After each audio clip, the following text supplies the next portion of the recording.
کہ وما خلقت الجن والانس الا لیعبدون، کہ انسانوں اور جنوں کی پیدائش اللہ کی عبادت اور معرفت کے لیے ہے، اور اللہ کی عبادت میں حقوق اللہ بھی ہیں اور حقوق العباد بھی ہیں، اور صحیح معاشرے کی سب سے بنیادی بات حقوق العباد کا پورا ہونا ہے۔ جس معاشرے کے اندر حق مارا جاتا ہو، حق ادا نہ کیے جاتے ہوں، اس معاشرے میں فساد اور بگاڑ لازمی ہوگا، اور جس معاشرے کے اندر حقوق العباد کا خیال کیا جاتا ہو، والدین کا حقوق اولاد پورے کر رہی ہو، اولاد کے حقوق والدین پورے کر رہے ہوں، بیوی کے حقوق خاوند پورا کر رہا ہو اور خاوند کے حقوق بیوی پورے کر رہی ہو، اور پڑوسی کے حقوق پڑوسی پورے کر رہا ہو، جن لوگوں کی زمین ایک ساتھ ہے، اس زمیندار کا دوسرے زمین والے پر کیا حق ہے وہ پورے کر رہا ہو، جس کا مکان دوسرے کے مکان کے ساتھ ملا ہوا ہے، ساتھ پڑوسی جو ہے اس کا جو مکان ہے اس کا مجھ پر کیا حق ہے وہ پورے کر رہا ہو، تو ایسے معاشرے کے اندر فساد اور بگاڑ بالکلیہ ختم ہو جائے گا۔ دوسرے لفظوں میں آپ یوں سمجھیں کہ جب معاشرے میں ایسے افراد پیدا ہو جائیں جن کے اندر یہ احساس پیدا ہو جائے کہ میں نے فلاں آدمی کا حق ادا کرنا ہے، اس کے حق کو میں نے نہیں مارنا، نہیں کھانا، اس کے حق پر میں قبضہ نہیں کروں گا، تو خود بخود معاشرہ نکھرتا چلا جائے گا۔ آج معاشرے کے اندر بگاڑ اور فساد کی بنیادی وجہ یہ ہے کہ ہر آدمی حق لینے والا ہے، دینے والا کوئی نہیں ہے، حق دینے کو کوئی تیار نہیں ہے، اور لینے والوں کی لائنیں لگی ہوئی ہیں۔ اور رسول پاک صلی اللہ علیہ وآلہ وسلم نے صحابہ رضوان اللہ تعالی علیہ مجمعین کو حقوق کے ادا کرنے پر تیار کیا تھا، تو معاشرے کے اندر خود بخود فساد ختم ہو جائے گا۔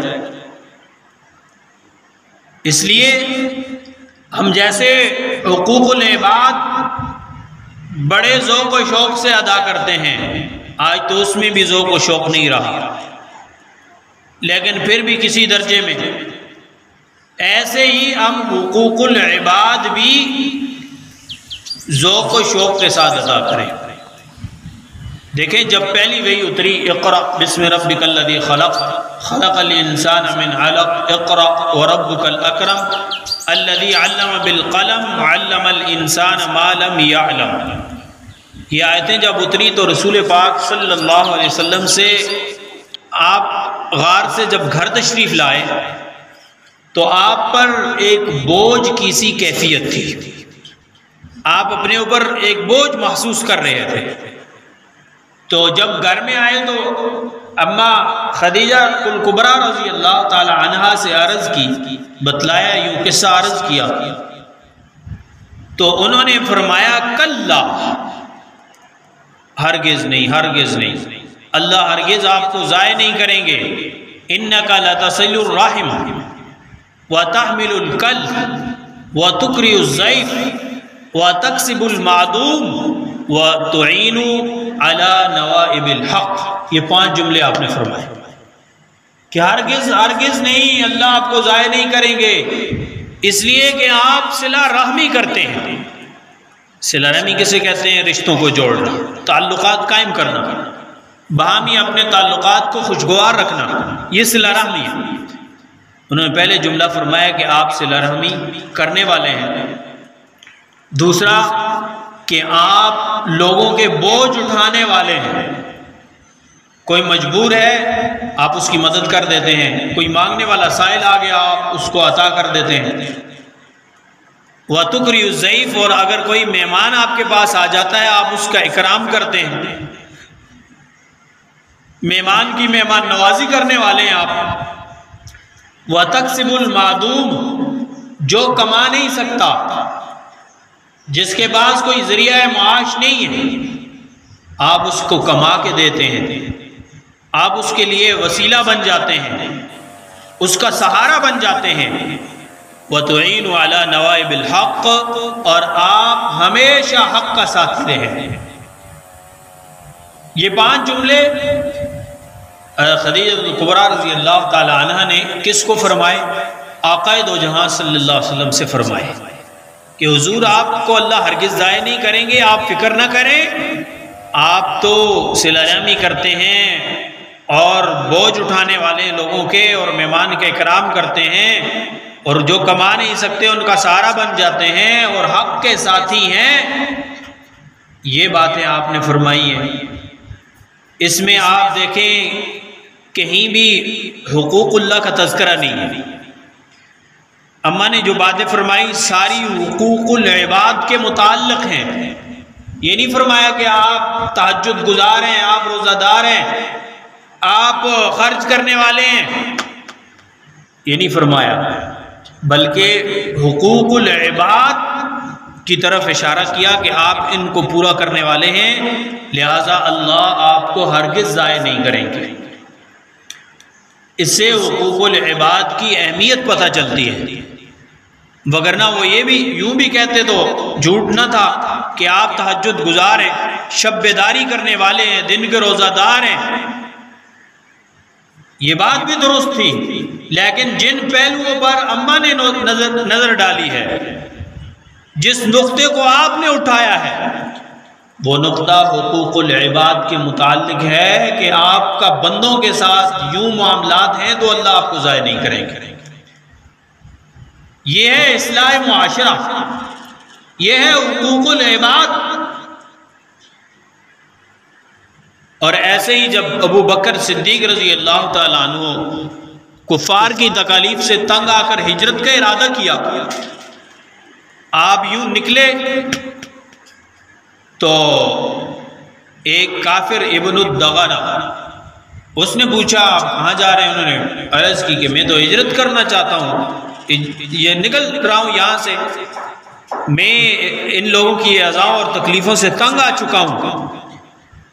تو اس آدمی نے بھی یہی کلمات کہے، کلا، ہرگز نہیں، انک لتصل الرحم وتحمل الکلب وتقرئ الضیف وتکسب المعدوم وتعین علی نوائب الحق۔ آپ کو لوگ کیسے نکال رہے ہیں؟ آپ تو صلہ رحمی کرنے والے ہیں، آپ غرباء و مساکین و محتاجوں کی مدد کرنے والے ہیں، آپ مہمان کا اکرام کرنے والے ہیں، آپ جو لوگ بے سہارے ہیں ان کا سہارا بنتے ہیں، اور آپ حق کا ساتھی ہیں۔ آپ کو کیوں قوم نکال رہی ہے؟ قوم کیوں تنگ کرتی ہے؟ وہاں بھی اس شخص نے یہ نہیں کہا کہ آپ تہجد گزار ہیں، عبادت کرنے والے ہیں، حج بڑے کیے آپ نے، آپ نماز بڑی پڑھتے ہیں، حقوق اللہ کا تذکرہ نہیں کیا، حقوق العباد کا تذکرہ کر کے ابو بکر صدیق رضی اللہ تعالیٰ عنہ کو واپس لائے کہ آپ حقوق العباد کے اندر کامل ہیں۔ وہ تو حقوق اللہ میں بھی کامل تھے، لیکن جس نقطے کو اٹھایا، جس چیز کو اجاگر کیا معاشرے کے اندر، وہ حقوق العباد پر روشنی ڈالی، تو معاشرے میں اصلاح اس وقت پیدا ہوگی جب ہر آدمی حق ادا کرنے والا ہوگا۔ آج حق لینے والے تو بڑے ہیں، حق ادا کرنے والا کوئی نہیں ملتا۔ عدالتوں میں جو کچہریوں کے اندر جو رش لگی ہوئی ہے، بتائیں کوئی وہاں ایسا آدمی ہے جو اس لیے اس نے کیس کیا ہو کہ بھائی یہ میں حق اس کو دیتا ہوں، یہ لیتا نہیں؟ ہر آدمی کا یہ کیس ہوتا ہے کہ بھائی یہ حق میرا دیتا نہیں۔ ایک شخص نے زمین خریدی، تو خریدنے کے بعد جب اس میں ہل چلایا تو اس میں خزانہ نکل آیا، سونے کا کوئی ڈول نکل آیا۔ اس نے اٹھایا اور بیچنے والے کے پاس چلا گیا۔ اس نے کہا بھائی یہ لو اپنا خزانہ، میں نے آپ سے زمین خریدی ہے، خزانہ نہیں خریدا۔ اس نے کہا بھائی میں نے زمین بیچ دی ہے، اس میں پانی ہے، خزانہ ہے، جو کچھ ہے سب تیرا ہے۔ اب دونوں ایک دوسرے کو حق دینے کے لیے تیار ہے، لینے والا نہیں۔ یہ معاملہ قاضی کی عدالت میں پہنچ جاتا ہے۔ یہ سچے لوگوں کے دور کی بات، نیک لوگوں، تو وہاں عادل اور قاضی بھی نیک دل تھے، سچے تھے۔ انہوں نے جب دونوں کا مدعا سنا تو ہر آدمی یہ کہہ رہا ہے بھائی یہ لے لے، میں نہیں لیتا۔ زمین بیچنے والا کہہ رہا ہے بھائی میں نے بیچ دی ہے، جو اس میں ہے اس کا ہے۔ خریدنے والا کہہ رہا ہے بھائی میں نے زمین خریدی ہے، خزانہ نہیں خریدا۔ تو قاضی بھی بڑا عقل مند آدمی تھا، اس نے کہا، ایک سے پوچھا آپ کا بیٹا ہے، اس دوسرے سے پوچھا آپ کی بیٹی ہے، فرمایا ہاں، فرمایا دونوں کا نکاح کر دو، خزانہ ان کے جیز میں دے دو۔ تو یہ زمانہ اصلاح معاشرے کا زمانہ تھا کہ جب ہر آدمی حق کو دینے کے لیے آ رہا ہے، لینے والا کوئی نہیں ہے۔ آج کے اس دور کے اندر بھی جب ہر آدمی کے اندر یہ جذبہ پیدا ہو جائے کہ بھائی میں فلاں کا حق ادا کروں، اپنے حق کی پرواہ نہ کرے، تو آپ دیکھیں گے معاشرے کو نکھرتا ہوا، یوں اپنی کھلی ہوئی آنکھوں سے دیکھیں گے کہ معاشرہ کس طرح نکھر رہا ہے۔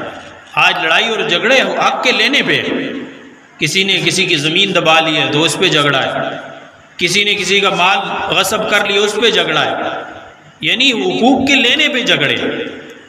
تو میرے عزیز بھائی اور دوستو، معاشرے کے اندر اصلاح پیدا ہو جائے، یہ لڑائی جھگڑے اور معاشرے کا بگاڑ ختم ہو جائے، اس کا ایک طریقہ یہ ہے کہ ہم حقوق العباد کا خیال کریں۔ حضرت علی رضی اللہ تعالیٰ عنہ اپنے غلام سے ایک مرتبہ کہنے لگے کہ چلو آپ کا لباس بھی پرانا ہو گیا ہے، میرا بھی پرانا ہو گیا ہے، چلو چلتے ہیں بازار سے لباس، نیا لباس خریدتے ہیں۔ چلے گئے، حضرت علی رضی اللہ تعالیٰ عنہ نے ایک ذرا قیمتی جوڑا خریدا اور ایک تھوڑی کم قیمت والا خریدا، اور اس کو تھیلے میں ڈال دیا۔ غلام نے اس کو اٹھا لیا، ساتھ چل دیا۔ غلام دل میں یہ سوچ رہا ہے کہ یقینی بات ہے میرا کم قیمت جوڑا ہے اور میرے آقا کا وہ عمدہ اور زیادہ قیمت والا جوڑا ہے۔ تو جب گھر پہنچے، حضرت علی رضی اللہ عنہ نے فرمایا کہ لاؤ میرا جوڑا۔ تو غلام نے وہ قیمتی جوڑا نکال کے حضرت علی رضی اللہ عنہ کے حوالے کیا۔ تو حضرت علی رضی اللہ عنہ نے فرمایا یہ میرا نہیں ہے۔ انہوں نے کہا کہ تعجب کیا کہ یہ قیمتی ہے، آپ کا تو آپ آقا ہیں، میں غلام ہوں، یہی آپ کا ہے۔ انہوں نے پوچھا کیا دلیل ہے آپ کے پاس؟ غلام سے فرما رہے ہیں حضرت علی رضی اللہ تعالیٰ۔ اس نے کہا کہ آپ سردار ہیں، آقا ہیں، میں غلام ہوں۔ سردار اعلیٰ جوڑا پہنتا ہے، غلام ادنا، لہٰذا میرے حق میں کم قیمت جوڑا آنا چاہیے، آپ اچھا جوڑا لیں۔ حضرت علی رضی اللہ تعالیٰ نے فرمایا کہ آپ اس طرح کیوں نہیں کر لیتے کہ میں بوڑھا ہوں اور آپ جوان ہیں؟ یہ نہ کہو کہ میں غلام ہوں آپ سردار ہیں، آپ یوں کہو، میں یوں کہتا ہوں کہ میں بوڑھا ہوں اور آپ جوان ہیں، جوان قیمتی جوڑے پہنتے ہیں، یہ قیمتی آپ لے لو اور دوسرا خود لے لیا۔ غلاموں کا بھی اس قدر احساس۔ تو دوسری بات، ایک تو یہ کہ معاشرے میں اصلاح اس وقت پیدا ہوگی جب حق ادا کیے جائیں گے، اور دوسرا اصلاح معاشرہ کے لیے ضروری بات احساس پیدا ہو جائے ہر بندے میں، احساس، دوسرے کا احساس پیدا ہو جائے۔ اور حدیث میں فرمایا خیر الناس من ینفع الناس، بہترین شخص وہ ہے جو لوگوں کو نفع پہنچاتا ہے۔ اور آج ہر دوسرا آدمی دوسرے کے نقصان کے پیچھے لگا ہوا ہے کہ اس کے راستے میں کیسے روڑے اٹکائے جائے، یہ ترقی کر رہا ہے، یہ عروج پہ کیوں جا رہا ہے، کیوں آگے بڑھ رہا ہے، اس کے راستے میں روڑے اٹکائے جائیں۔ ہر آدمی کی یہ کوشش ہے کہ دوسرے کو نقصان پہنچانے کی کوشش کرتا ہے، لیکن حضور نے بہترین اس کو فرمایا جو لوگوں کو نفع پہنچانے کا سوچے کہ مجھ سے کسی کو فائدہ کیسے پہنچ جائے، نفع کیسے ہو جائے۔ اور دنیاوی معاملات کے اندر جب انسان اپنے سے کم لوگوں کو دیکھے گا پھر انسان کے اندر احساس پیدا ہوگا. وہ ایک مثل مشہور ہے. ایک آدمی اس کے پاؤں میں جوتے نہیں تھے, چل رہا تھا تو پاؤں میں زخم آتے تو کہتا کہ یار میرے پاس جوتا بھی نہیں ہے پہننے کے لیے, میں ایسا ہوں. چلتے چلتے آگے ایک آدھ شخص کو پڑا ہوا دیکھا جس کے پاؤں ہی نہیں تھے, تو شکر پر مجبور ہو گیا کہ چلو جوتے نہیں ہے کوئی بات نہیں, پاؤں تو ہے نا, چل تو سکتا ہوں اپنے پاؤں کے ساتھ. تو میرے عزیز بھائی اور دوستو, یہ احساس بندے میں تب پیدا ہوتا ہے جب دنیاوی معاملات کے اندر انسان اپنے سے نیچے والے لوگوں کو دیکھے کہ بھائی میرے پاس اگر سائیکل بھی ہے تو اللہ کا شکر ہے, بہت سے ایسے ہیں جو پیدل چل کے آتے ہیں ان کے پاس سائیکل بھی نہیں. اگر آپ یہ دیکھیں گے کہ بھائی فلاں کے پاس کار ہے میرے پاس سائیکل ہے, تو پھر ناشکری کی کیفیت پیدا ہو جائے گی. تو دنیاوی معاملات میں اپنے سے کم لوگوں پر نظر رکھیں. اسی لیے حضور پاک صلی اللہ علیہ وسلم نے ارشاد فرمایا کہ اپنے سے کم حیثیت لوگوں پر نگاہ رکھنا اور فقراء کے ساتھ اٹھتے بیٹھتے رہنا, اور اپنے سے اوپر والے لوگوں پر نگاہ نہ کرنا, اس سے ناشکری پیدا ہو جاتی ہے. لیکن دین کے معاملات میں اس کا برعکس ہے. آپ اپنے سے اوپر والے شخص کو دیکھیں گے, یار یہ تو بڑا تہجد گزار ہے, میں تو ساری رات سویا رہتا ہوں, یہ 5 وقتہ نماز کا پابند ہے, میں تو کبھی 1-2 نمازیں پڑھ لیتا ہوں, یہ روزہ دار ہے, دن کو روزہ رکھتا ہے, میں تو یوں کھاتا پیتا رہتا ہوں. اپنے سے اوپر والے لوگوں پر نظر ڈالیں دینی معاملات کے اندر, تو اس سے کیا ہوگا, انسان کے اندر دین کے اندر آگے بڑھنے کا جذبہ پیدا ہوگا. تو اصلاح معاشرہ میں سب سے پہلی بات یہ ہے کہ حقوق العباد کا خیال رکھا جائے, اور دوسری بات احساس پیدا کریں اپنے اندر.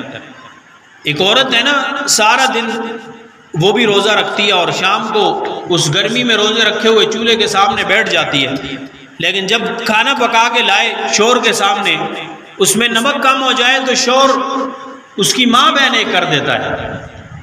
اگر اسی شوہر کو آپ روزے کی حالت میں گرمی میں چولہے کے آگے بٹھا دیں تو سارا اس کا وہ پارا ٹھنڈا ہو جائے گا, اس کے اندر احساس پیدا ہو جائے گا. تو کبھی کبھی گھر کے کام خود بھی کر لیا کرے. میرے اور آپ کے آقا محمد الرسول اللہ صلی اللہ علیہ وسلم بھی گھر کے کام خود کیا کرتے تھے. گھر میں آپ جھاڑو دے دیا کرتے تھے, اپنا جوتا خود سی لیا کرتے تھے. حضور سے بڑی ہستی دنیا میں کوئی نہیں ہے. خدا کے بعد جن کا مقام و مرتبہ ہے, عظمت ہے, بڑائی ہے, وہ رسول پاک صلی اللہ علیہ وسلم کی ذات ہے. آپ نے خود گھر کے کام کر کے دکھایا. اور جب اللہ کے رسول صلی اللہ علیہ وسلم جب تہجد کی نماز کے لیے اٹھا کرتے تھے تو آہستہ آہستہ قدم رکھتے تھے تاکہ اماں عائشہ صدیقہ رضی اللہ عنہ کی نیند میں خلل پیدا نہ ہو جائے. اللہ اکبر. وجہ کائنات, سردار انبیاء, خاتم الانبیاء, ان کے اندر اتنا احساس ہے کہ بیوی کی نیند کے اندر خلل پیدا نہ ہو جائے. تو حضور نے ہمیں احساس سکھایا ہے, اور معاشرے کی اصلاح کا دوسرا بڑا اصول احساس ہے. جب بندوں کے اندر احساس ختم ہو جائے تو پھر معاشرے میں بگاڑ, فساد ہوگا, افراتفری ہوگی, نفسا نفسی ہوگی. اس لیے اپنے اندر احساس پیدا کریں. آپ سفر کر رہے ہیں گاڑی میں, کوئی بوڑھا شخص آ گیا تو کھڑے ہو جائیں اپنے سیٹ سے, اس کو جگہ دے دیں. یہ احساس دل میں پیدا ہو جائے. قدر و منزلت, تکریم, مسلمان کی عزت.